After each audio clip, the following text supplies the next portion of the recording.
Today on Who is That Saint? We meet the bishop who wouldn't bend, even when the entire empire told him to shut up. Saint Athanasius of Alexandria wasn't just any 4th-century bishop.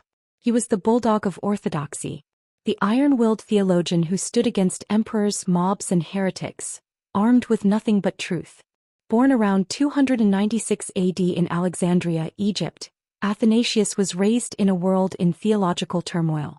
Christianity had just become legal, but inside the church there was chaos. A smooth-talking priest named Arius started spreading a heresy that Jesus was not fully divine, that he was created less than God. And people bought it. Sounded smart. Sounded reasonable. It just happened to be dead wrong.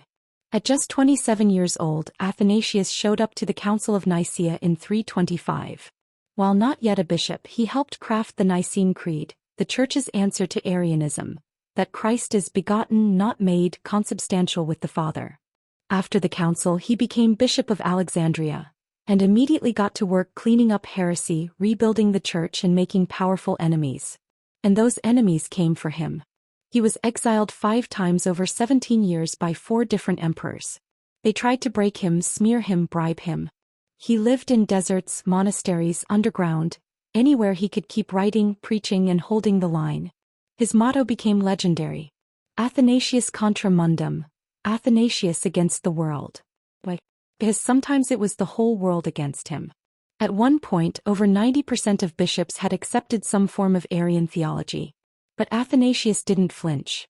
He knew truth doesn't need a majority. He didn't just argue with logic, he burned with holiness. His Life of Saint Anthony about the desert monk became an instant classic. It helped launch the entire monastic movement. He defended Christ's full divinity not as some academic curiosity, but as the key to salvation. If Jesus wasn't fully God, he couldn't save us. Period. Athanasius returned from exile for good in 366 and served as bishop until his death in 373. By then the tide had turned. Arianism faded. Orthodoxy prevailed. The Nicene Creed stood unbroken. He was declared a doctor of the church and remains one of the greatest church fathers in history. Truth is rarely popular.